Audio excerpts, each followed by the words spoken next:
Galera que tá entrando aí, tudo bem, gente? Aguardando a Erimar entrar e a gente já começa a nossa live aula, ó, que chique, né? Para e pensa, hein? Que bom que vocês estão aí. Vamos aguardar a Erimar, a Cris, a Mone, Neuto. Saudades também, Cris. Chamar a Erimar. Silvana entrou. Minha vizinha também entrou. Vou aguardar a Erimar. Só mais um momentinho.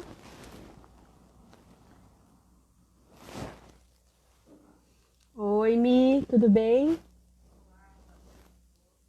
Galera, que bom, saudade de vocês, gente.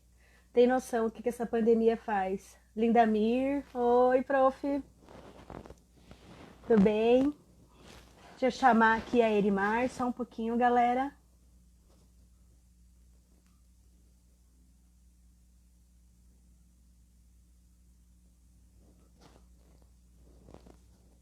Problemas técnicos.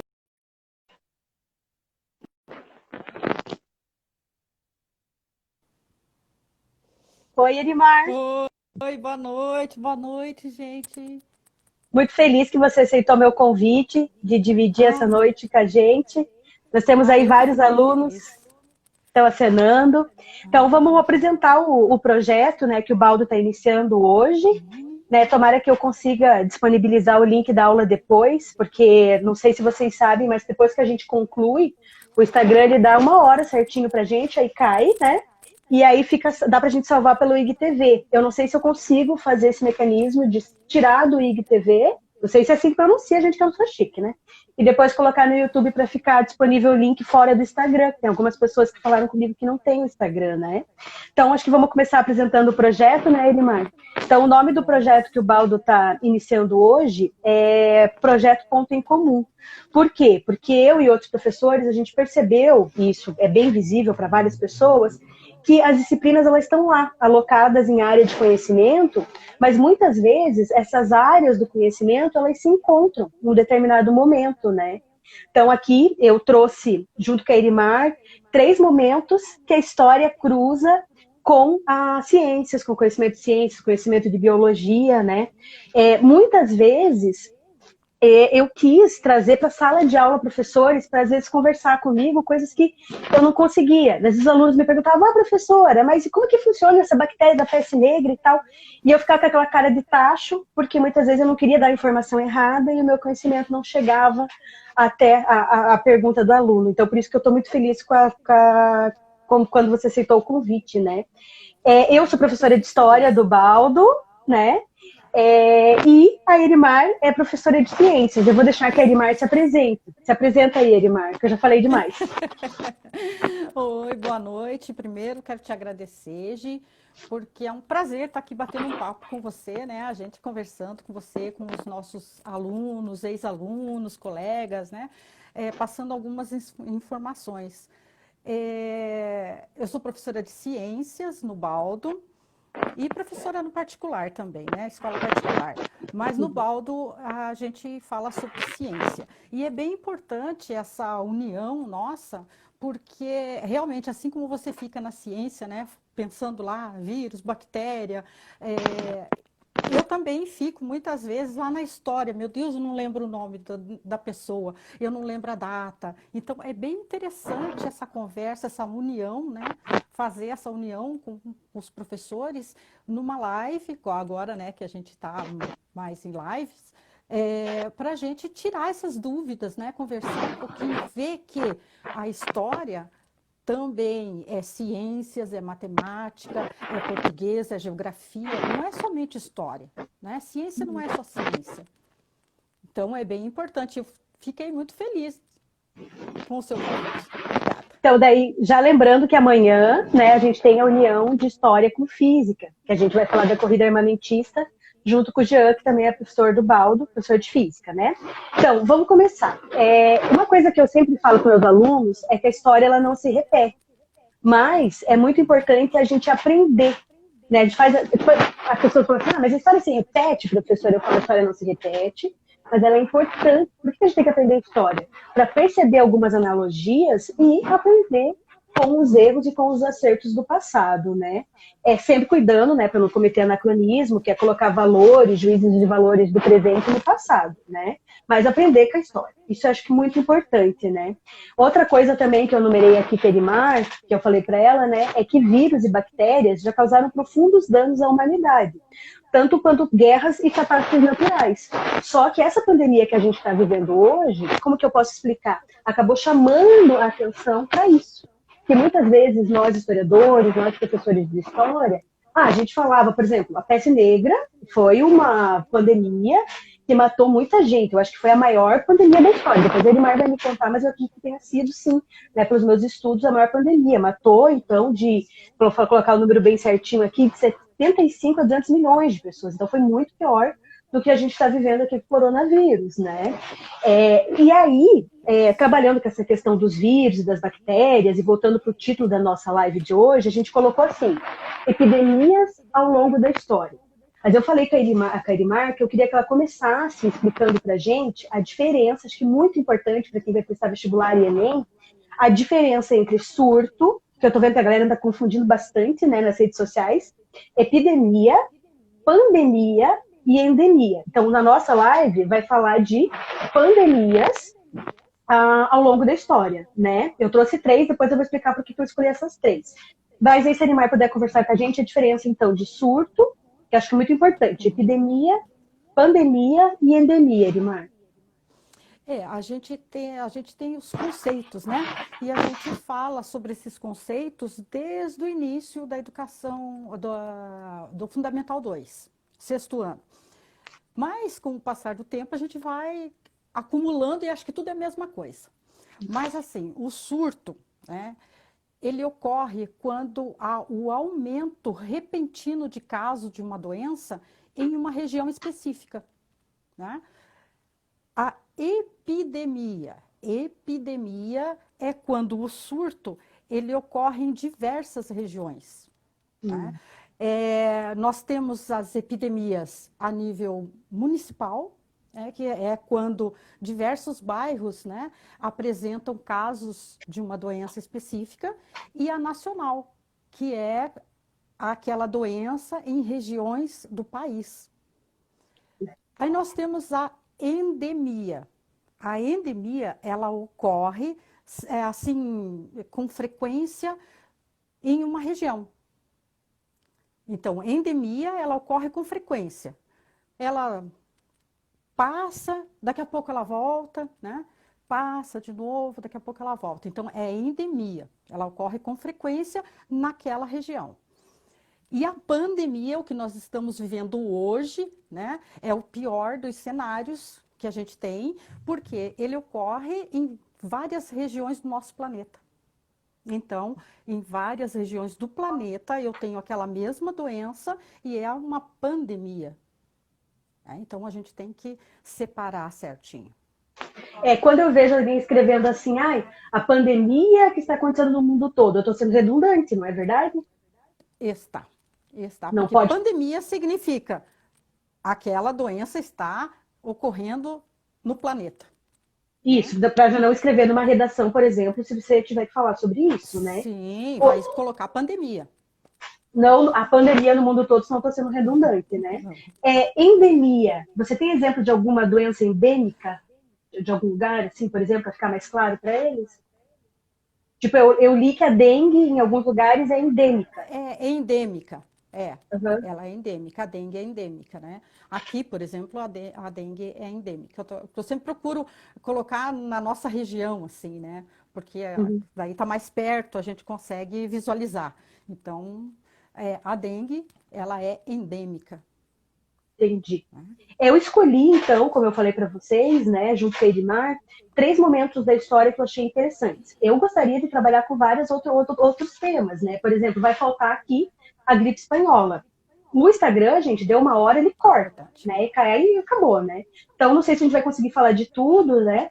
Mas vou ficar devendo para vocês, a gente vai ficar devendo a gripe espanhola. E eu comecei com a questão da peste de Atenas. A peste de Atenas, para quem não sabe, ela foi o primeiro... eu vou utilizar o termo epidemia mesmo, né? Porque eu já explico por que epidemia, nos termos do que a Edmar explicou.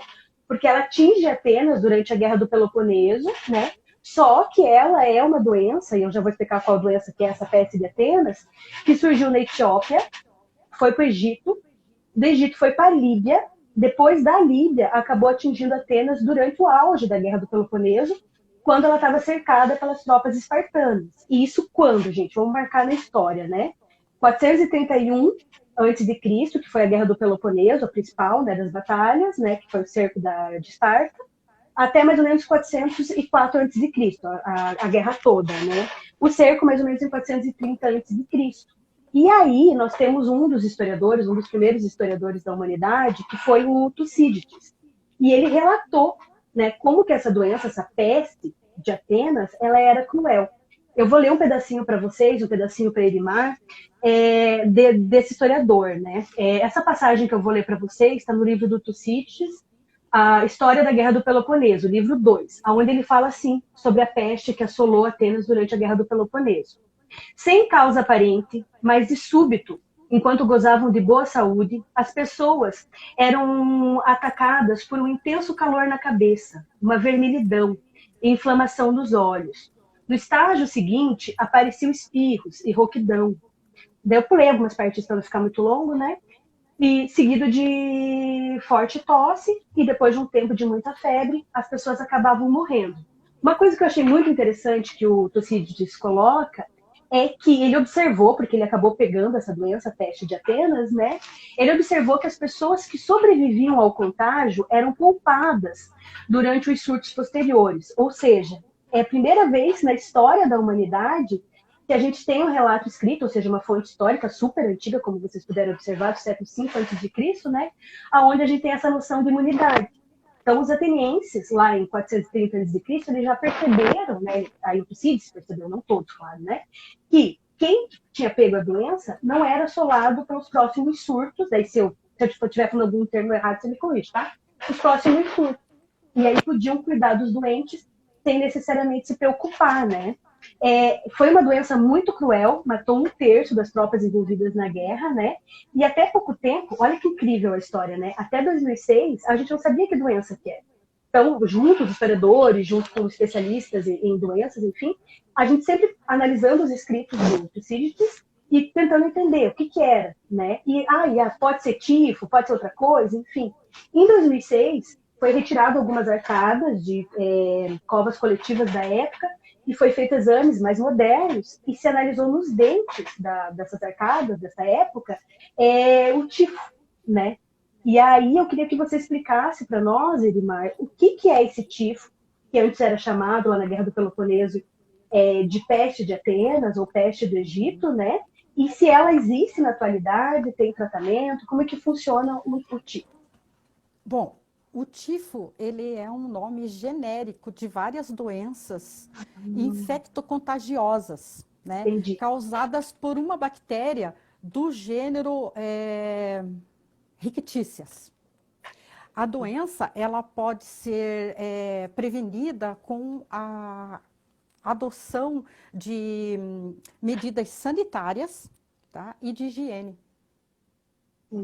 O tifo significa estupor, né? Do grego tifus, vem do grego tifus.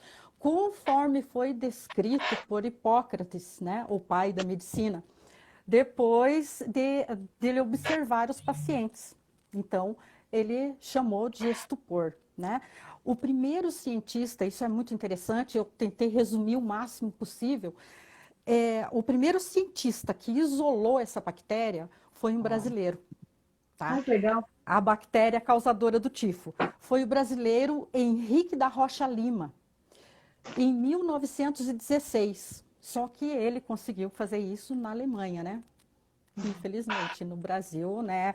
Como a gente sabe, é difícil. E ele estudando, observando, ele conseguiu identificar essa bactéria. Nós temos o tifo endêmico, ou o exantomático, tá? Exantomático. É uma doença grave, né? Causada por uma bactéria. Essa bactéria é Rickettsia provazaki, Provesac. Ela é transmitida pelas fezes do piolho do corpo que penetra no organismo. Sempre quando algum outro organismo pica, né? O que a gente faz? A primeira coisa, vai lá e coça, né? Coçou o local, e eu costumo explicar como é que acontece, que não vai dar tempo para nós aqui, mas coçou ali e penetrou na corrente sanguínea. Eles invadem o trato respiratório e os olhos, né? O tratamento consiste na utilização de antibióticos, né? E os cuidados para aliviar os sintomas, né? O importante, o interessante é que para esse tipo de tifo nós temos a vacina, né? Para o tifo epidêmico nós temos a vacina, mas ela é difícil de ser encontrada, né? Então, se eu for viajar, isso é uma coisa muito importante, porque às vezes a gente vai para algum lugar, marca uma viagem e a última coisa que você pensa é em doença, né? Você vai viajar, aí eu quero aproveitar minha viagem. Doença, passa longe, você nem pensa. E o interessante é, se eu vou para Santa Catarina, eu tenho que saber, que é aqui pertinho, né? Eu tenho que saber o que está acontecendo ali. Se está ocorrendo alguma doença. Então, é muito interessante a gente saber para onde vai e se por acaso está ocorrendo alguma doença, que se tem vacina, eu vou lá, tomo a vacina e pronto, posso viajar tranquilo. Isso é muito interessante para todas as doenças, né, que existem a vacina. E nós temos também o tifo endêmico, que também é chamado de murino, tá? Ele é transmitido para os seres humanos pelas pulgas do rato. E provavelmente também tem estudos, né, pelas pulgas do gato também. Então, o rato e do gato. Quando essa pulga pica o homem, elas vão liberar as fezes, né? E se estiver contaminado com essa bactéria, elas vão penetrar no organismo humano e vai provocar a doença cujos sintomas são parecidos com a do epidêmico, dor de cabeça, náuseas, né? O tifo epidêmico. Então, o endêmico, os sintomas são parecidos. Só que ele é mais suave, né? Parece assim a duração é menor, a intensidade é menor. O único problema é que para o tifo endêmico, a gente não tem vacina ainda. Tá? Nossa! E não tem a vacina. Então, para o epidêmico a gente tem, para o endêmico nós não temos. E também pode ser confundido. A doença, né? Ela pode ser confundido com as lesões do sarampo, da rubéola e da rosácea. Né? Então, como é que é o nome? Roséola. Eu nem sabia que existia isso. Mas às vezes a gente, né, conhece alguém ou tem. Então, o foco do tifo endêmico, ele é registrado no mundo todo. Né? Então, E você sabe me dizer sobre o tratamento, né? Você vai te perguntar o tratamento também é com antibiótico. Tá? Quando a gente procura, assim, costumo dizer para os alunos que quando a gente vai pesquisar na internet, você acha o nome dos remédios. Ah, porque tal coisa é contra isso. Não tome o remédio que está escrito lá na internet que você procurou. Você procura um médico, ele vai saber te dizer a dosagem, o remédio próprio para aquilo, né? Porque a gente toma os remédios e daí tomou o antibiótico, a hora que você precisar, aquele antibiótico não vai fazer efeito, né? Então, uma observação também importante é de extrema importância esclarecer que febre tifoide não tem nada a ver com o tifo, são coisas diferentes, né? São micro-organismos diferentes, tá? A febre tifoide, ela é transmitida pela Salmonella typhi. E o tifo é pela bactéria do gênio Rickettsia. Ah, eu não sabia que tinha diferença, Elimar. Tem diferença, né?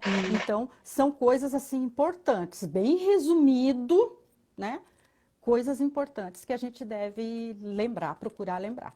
A Elimar ficou preocupada, né, quando eu falei para ela que a gente ia falar do tifo, da peste bubônica, da varíola, da febre amarela. Ela falou, velho, não dá tempo.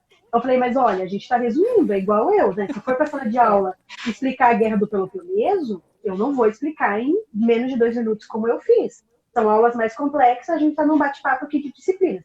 O que é diferente que se a Elimar fosse se debruçar relacionado ao tifo, à febre tifoide, seria outro, seria mais complexo, com slides e tudo mais. 50 que aqui a gente não minutos consegue. ali, né? Com certeza, No não precisa se mínimo. preocupar.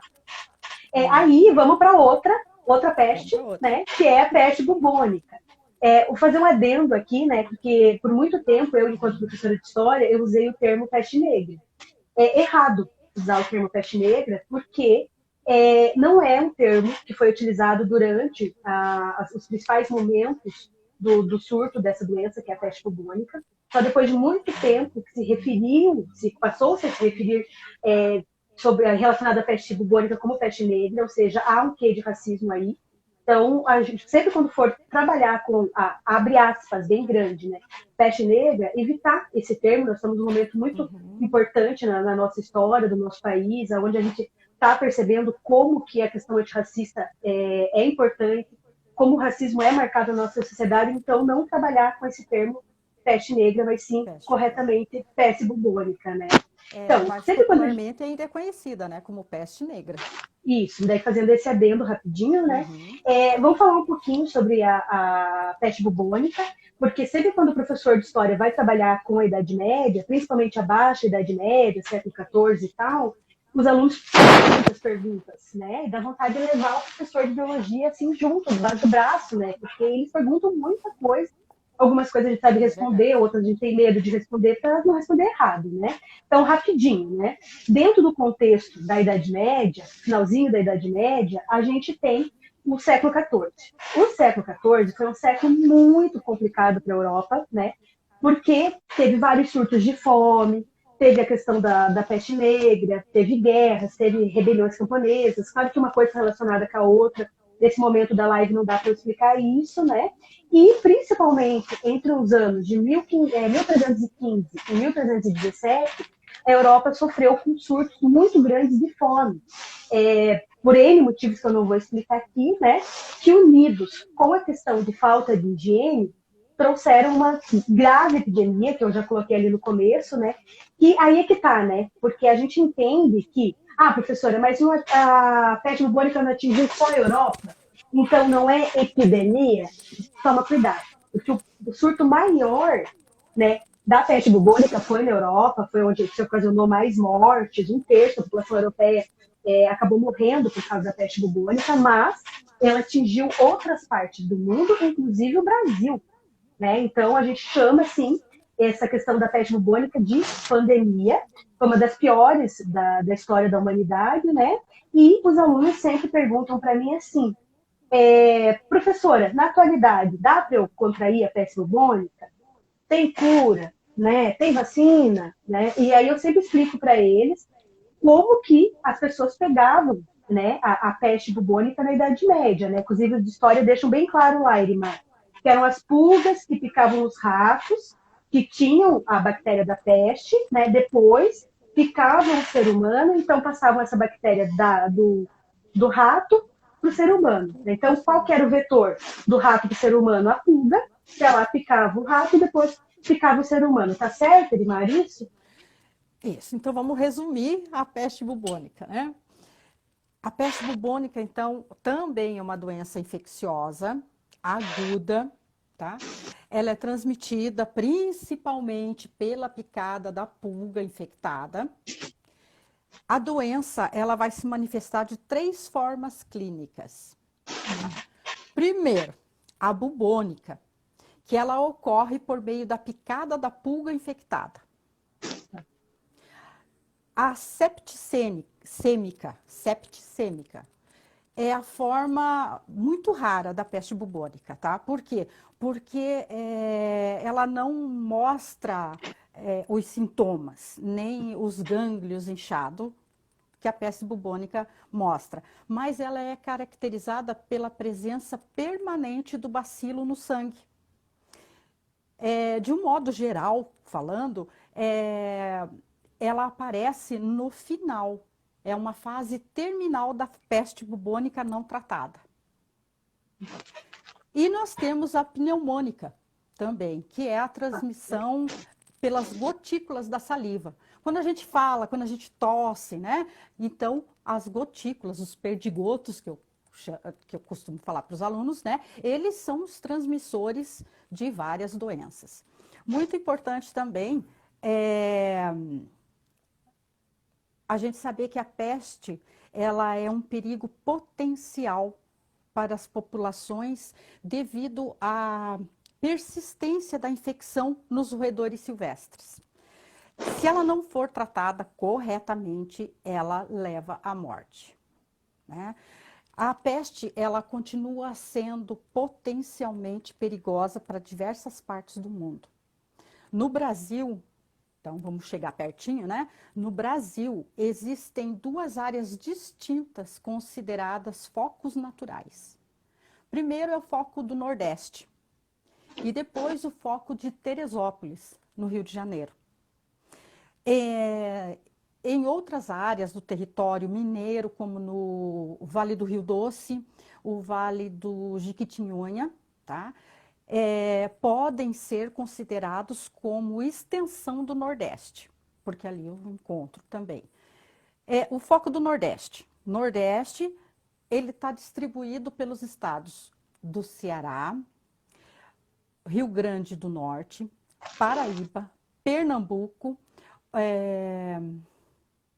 um pedacinho do Piauí, Alagoas e Bahia.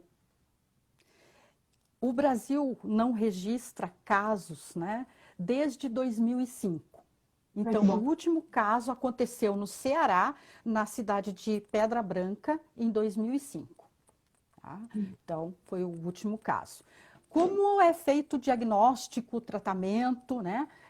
O diagnóstico é através de exame laboratorial. Eu preciso de um laboratório, né? Então, eu tenho os sintomas, o médico vai pedir o exame e confirmar.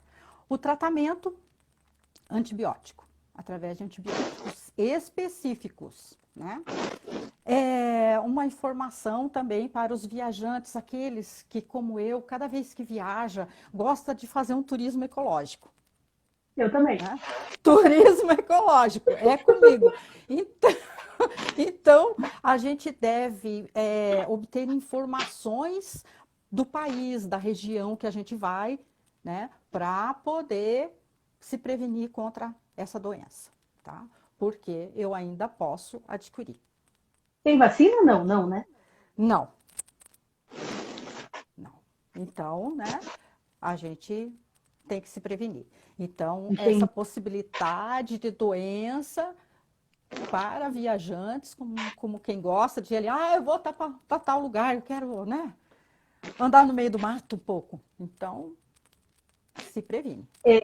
A questão dos antibióticos, né? Como eles foram algo muito importante para a humanidade, né? Você falou ali do tifo, que não é a mesma coisa que febre tifoide, agora da peste bubônica, né? E como os antibióticos são importantes para várias situações, né? Então, eu escolhi a questão da peste de Atenas, porque foi uma das primeiras a serem retratadas pelos historiadores, a gente tem documentos, fontes antigas, relatando sobre isso. A peste bubônica, porque foi uma das piores da humanidade. Opa, tô caindo aqui. E agora a gente vai falar um pouquinho sobre a questão da revolta da vacina, né? Eu tenho um vídeo no canal do YouTube, no meu canal do YouTube, acho que é Gisele Passos, onde eu falo um pouquinho sobre a revolta da vacina, todos os pormenores da revolta, a questão mais de historiador mesmo, né? Daí quem quiser, se tiver interesse em aprofundar, pode ir lá no meu canal, que tem o vídeo, 2 vídeos, na verdade, né? Então, eu adoro detalhe, né? Então, estou em 2 vídeos bem grandes lá no YouTube. Mas falando um pouquinho aqui para quem não vai no YouTube, está aqui na nossa live, a revolta da vacina, ela aconteceu no Rio de Janeiro, né? No Rio de Janeiro, ainda era a capital do Brasil. Muito importante aí para quem tem aula comigo de história sabe, né? Que o Brasil teve 3 capitais. Primeiro Salvador, depois Rio de Janeiro e por último agora Brasília, né? Em 1904, ou seja, comecinho do século XX, a gente teve um motim que atingiu a cidade do Rio de Janeiro, né? E esse motim popular, ele era contra a lei da vacinação obrigatória. E na época a vacinação obrigatória era contra a varíola, né?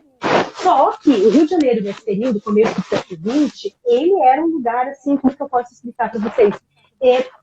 De crise sanitária mesmo, né? Porque não tinha só a varíola, tinha a questão da febre amarela, peste bubônica, que o Mar acabou de falar, né? E várias autoridades começaram, o Oswaldo Cruz é o mais famoso da história aí, né? Que estudou a revolta da vacina, sabe do que eu estou falando, né? Teve que fazer vários mecanismos para tentar sanar essa situação do Rio de Janeiro, voltando a repetir, que era muito complicada a questão da varíola, da febre amarela e da peste bubônica, né? Uma coisa que é muito importante para quem vai prestar vestibular e Enem, tentar entender, eu acho importante que vocês entendam, que esse motim popular, ele não foi só contra a vacinação obrigatória da varíola, entendeu? Foi muito pior, porque a gente tinha todo um rolê de desrespeito à população dos morros, que tinha sido retirado à força por causa da modernização do Rio de Janeiro. Então é um rolê muito mais profundo que, para quem tiver tempo depois e puder estudar, eu acho que é importante se aprofundar. E o modo como a vacinação e como que essas brigadas sanitárias, elas traziam isso para a população, né? Sem dizer o que era uma vacina, que era algo muito novo, né? Do modo como eles vacinavam a população, sem respeito nenhum, né? E aí, eu vou trazer 2 perguntas para você, Elimar, né? Acho que 3, né? Não 2, 3. A primeira delas, o que seriam a varíola e a febre amarela? E, novamente, quais são os tratamentos, cura, se ainda rola esse rolê de varíola e febre amarela na atualidade? Eu sei que febre amarela, sim, mas varíola eu não escuto falar tanto. Primeira pergunta, depois eu faço outra. Eu já vou emendar tudo. Tá. Então, primeiro vamos falar da varíola, né? Resumidamente, doença infecciosa também é considerada erradicada pela Organização Mundial da Saúde desde os anos 80. Depois da realização de uma campanha de vacinação maciça. Essa campanha envolveu o mundo todo. Né? Legal. Então, graças a isso, ela foi considerada nos anos 80 erradicada. Mas uma coisa importante, assim, para a gente pensar, né? Você como historiadora, nós temos alguns laboratórios, 2, que eles têm essa doença guardadinha lá. Né? Várias outras. E várias outras, mas, né, a varíola, quando você fala em varíola, né? Porque o vírus da varíola é o ortopoxvírus variole. E é uma doença com a capacidade de levar o paciente a óbito. Caso isso não aconteça, o paciente fica cego e com as marcas das bolhas, né, que é característica da varíola, pelo corpo todo.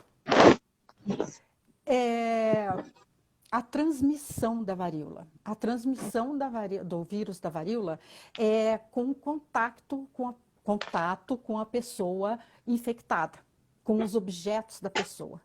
Então, tudo é separado. Né? Era separado. Vamos esperar que continue assim. Talher, copos, a roupa era lavada separada ou muitas vezes queimada, dependendo de como a pessoa ficava, né? Se enchia, porque tem fotos, inclusive, eu uso alguns slides com as fotos, que a pessoa não aparece nem o olho, de tanto que ela tem, do corpo todo, inteirinho. Né? Fica essa bexiga que eles falavam, né? Com as bexigas, isso. Essa bexiga, né? Então, elas são bolhas, parece queimadura. Sabe? Então, esse vírus ele pode sobreviver por até 24 horas nos objetos. Né? Então, ou eles queimavam, ou então é tudo lavado, separado, com o maior dos cuidados, né? Para que aquela pessoa infectada não passe para as outras pessoas. O tratamento da varíola como ela não tem cura, né, o tratamento é somente tentar aliviar os sintomas da doença.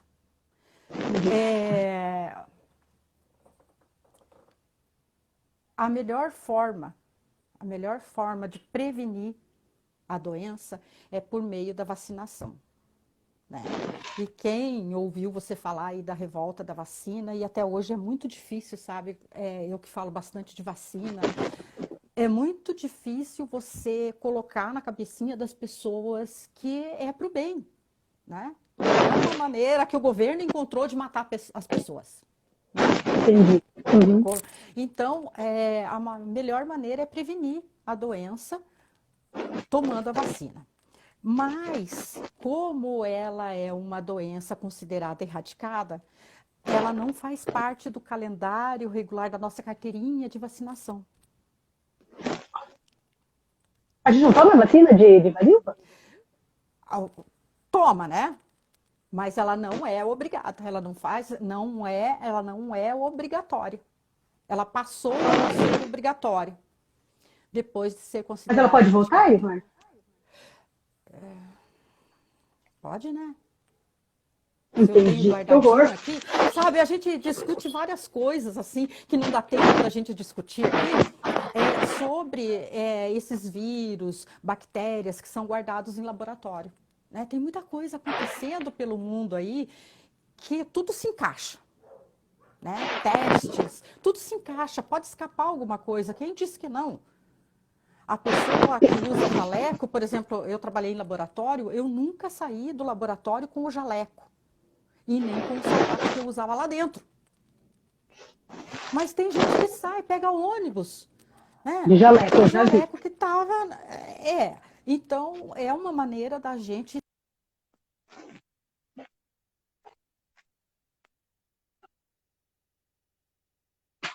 A febre amarela, né? A febre amarela também é uma doença infecciosa. Ela é causada...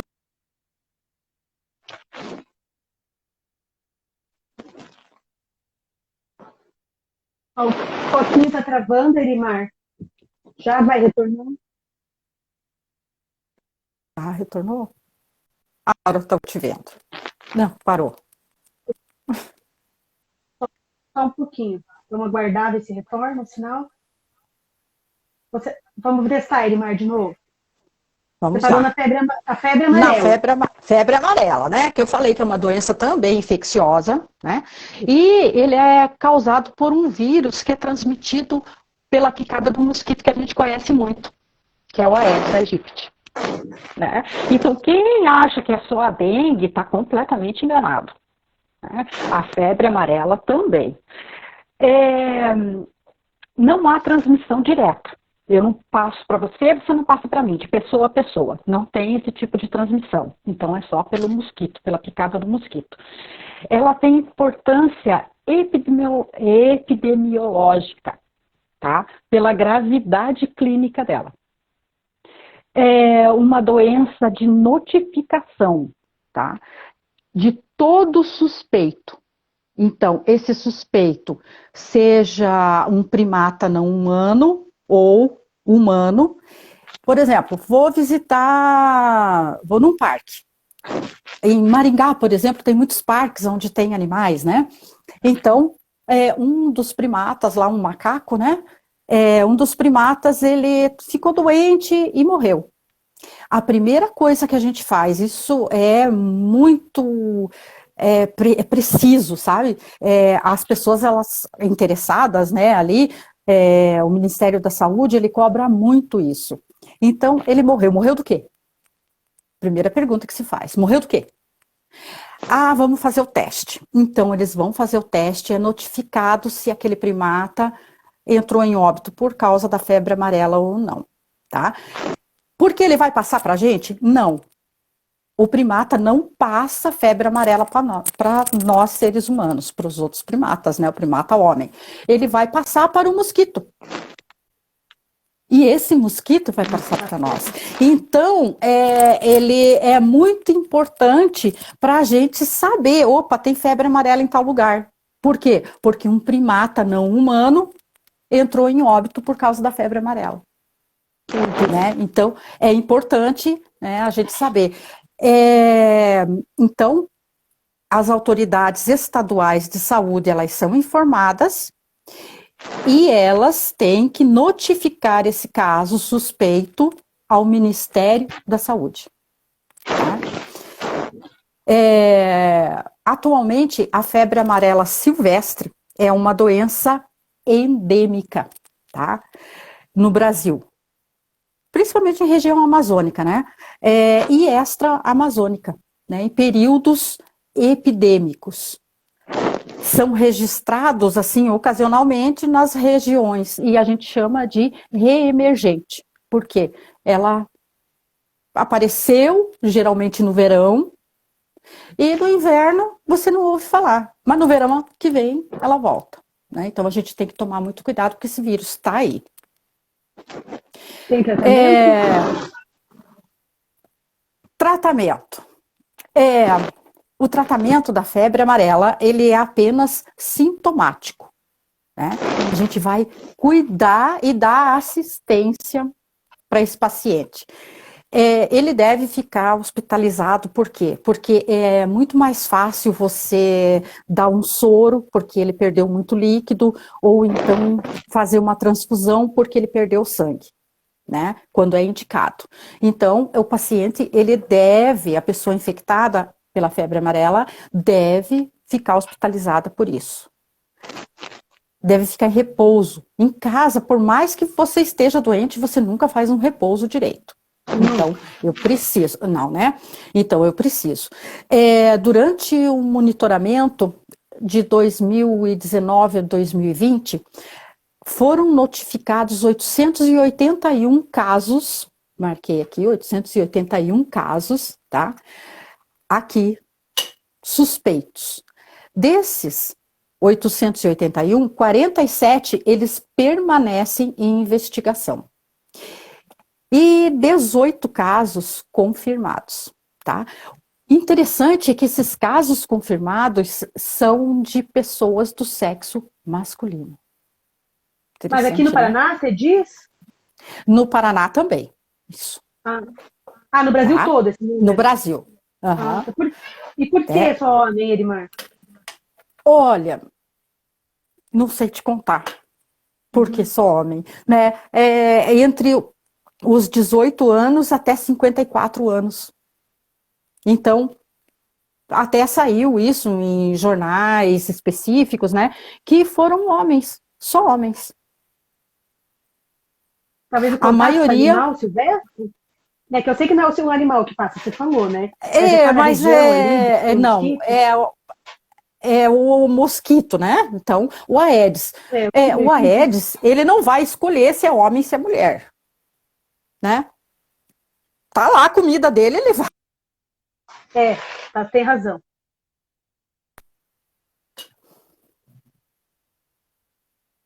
Caiu minha energia aqui, você tá me ouvindo? Tô te ouvindo bem. A imagem tá boa. Que caiu. Opa, vamos ver se vai cair de verdade agora. Pronto, foi? Voltou agora? Voltou. Acho que foi. Vamos para a última pergunta. Senão o Instagram corta a gente. Várias doenças, né? Mas agora você falou da febre amarela, me chamou a atenção isso, né? São doenças, eu vou usar termo chulo meu aqui, tá?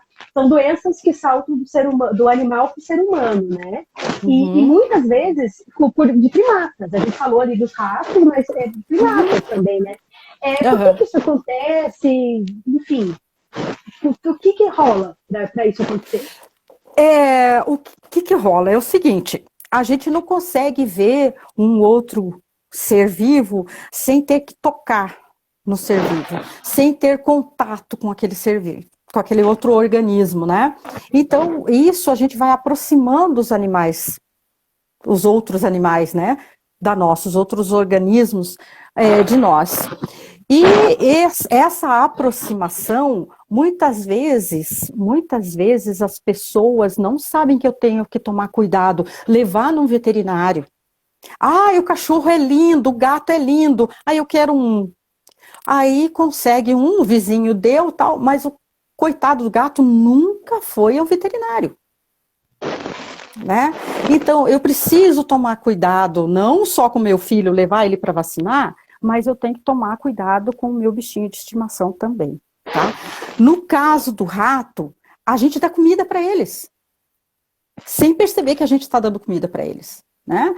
Ah, o teu lixo, o teu prato de comida ficou lá, não vou lavar hoje, vou lavar amanhã, e aquilo cai no chão, aquele farelo, não vou varrer hoje, vou varrer só na sexta-feira, que é dia de limpeza, já ouvi tanto isso, que é o dia de limpar a casa, daí passa a semana toda, né?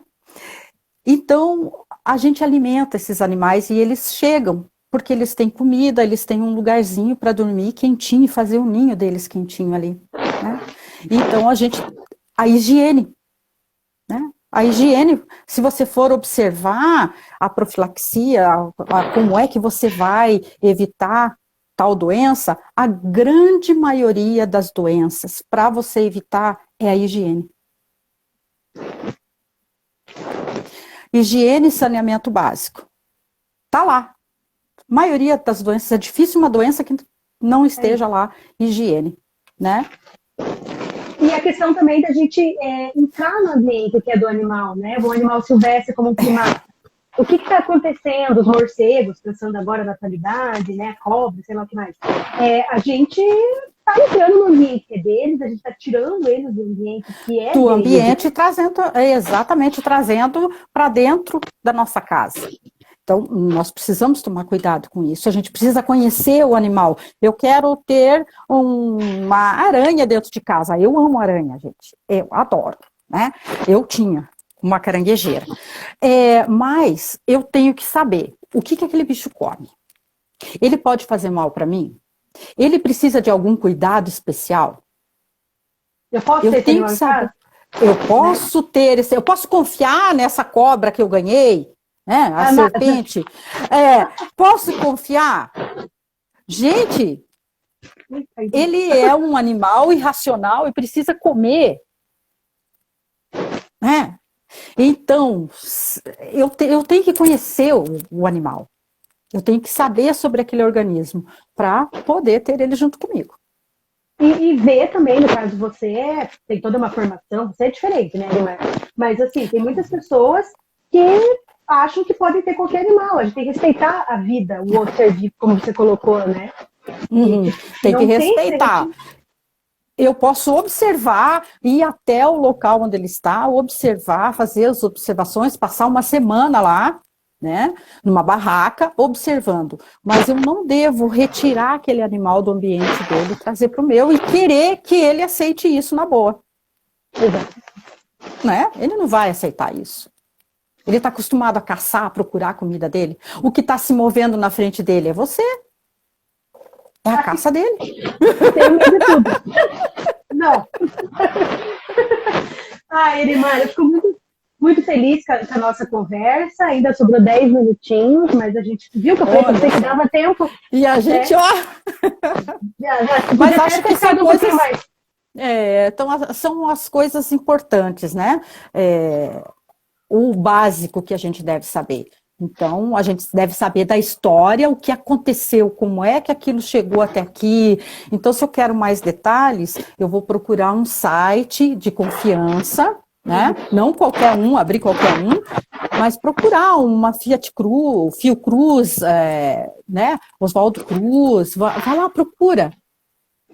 E você vai ter todas as informações necessárias, vai conhecer o organismo que transmite aquela doença, né? Então, eu tenho que procurar saber, sim, e principalmente, eu vou viajar, não esquece, eu vou viajar, eu vou acampar, procura lá, o que está acontecendo nessa região. É uma das coisas, por quê? Porque eu quero voltar para casa. Da mesma maneira que eu fui, bem. Isso é importante, muito importante. Vamos abrir para pergunta. Eu sei que tem aí uma galera que ficou a live toda. Alguém quer fazer alguma pergunta? Pode fazer no chat ali nos comentários. A Stephanie, você viu ali, Erimar? Vamos abrir aqui tudo. Vamos ver se tem a galera aqui que está aqui. Stephanie mandou um oi. Vamos ver se alguém tem alguma pergunta. A Esté é maravilhosa, saudades das aulas de vocês. A bichinha já está se formando já na faculdade. Quantos aqui, né? Ex-alunos nossos. Nossa. Vamos ver. Vamos esperar para ver se tem alguma pergunta, daí a gente, se não tiver, a gente finaliza. A galera ali acenando pra gente. A gente não consegue acompanhar todo mundo que falou, né? Porque senão a gente não se atenta, né, ao que tem que falar. Mas depois a gente observando, se tiver alguma pergunta, a gente responde depois. Né? Então, ok. Tá, obrigada. Isso, olha ali, Edmar. Eu acho que não teve nenhuma pergunta, não. Só mais essa galera acenando, mandando beijos. Saudade. Eu também morro de saudade deles, gente do céu. Até de brigar, porque eu tenho vontade de pendurar no ventilador às vezes. Até isso você tem saudade, né? Nossa, morro de saudade. Mas eu acho que não teve nenhuma pergunta. Então, beijo, Edmar. Muito obrigada. E amanhã, obrigada, né? Amanhã a gente tem então uma conversa com o Jean, que é professor de física do Baldo, onde a gente vai trabalhar com a corrida armamentista, destaque para bomba nuclear e para bomba H, tá bom? Beijo, Edmar. Beijo, Gi, muito obrigada, tá? Adorei esse papo nosso aqui. Obrigadão, boa noite. Boa noite. Boa noite, galera. Até. Boa noite, obrigadão, tchau, tchau.